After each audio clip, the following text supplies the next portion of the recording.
呢一個地方真係一生人一定要嚟一次，因為真係實在太靚啦，睇到我喘氣啊，好攰。而家影俾大家睇我對新鞋 B 啦。唉，又嚟到19年嘅歐遊三國系列啦，我真係諗起邊度就剪邊度，唔知依家算過咗時未？愛情怎麼翻譯第一集嘅開頭，女主角身處嘅地方，正正就係我6年以嚟 wallpaper 嘅白羅里治奧。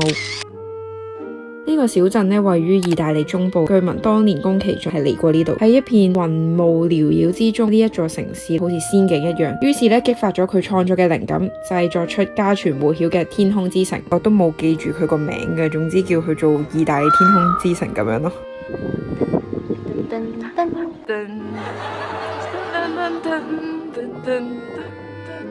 佢仲有另一個稱號叫垂死之城，因為早喺2500年前啊，座城呢被興建喺火成岩上面。由於地質脆弱，好多年嚟呢受到一啲侵蝕，啲岩體呢逐少咁樣崩落，令到笪地方剩翻原本嘅1/3，造就咗今日呢一座漂浮喺內陸嘅孤島啦。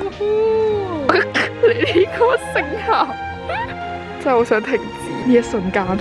而家嘅白羅里治奧被列入喺瀕臨消失嘅遺跡名單之中，入邊嘅居民因為好擔心會影響生計，就陸續咁樣遷出，令到呢度嘅人口大約得翻10至14人左右。留低嘅呢都係以觀光為生嘅。佢一定好開心啦今日，因為呢度有好多貓。佢話係貓之報恩，話嗰隻貓要帶佢一個地方跟人行咗去呢個位。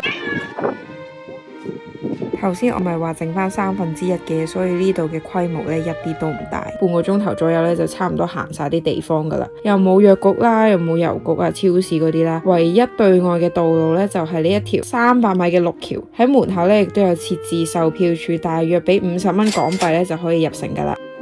如果想嚟天空之城嘅話呢，要安排翻1整日。而去呢一度嘅方式大概有3個，可以自駕遊啦，可以參加嗰啲1日團啦，又或者搭火車，然後再轉巴士。咁唔同拍戲，我當時呢係一個對 Converse 咧着到個底穿晒窿啦，先至捨得喺嗰度買對新鞋嘅窮學生，就梗係揀搭呢個交通工具啦。可以由羅馬啦，或者係 Florence 嗰度出發，即日來回嘅。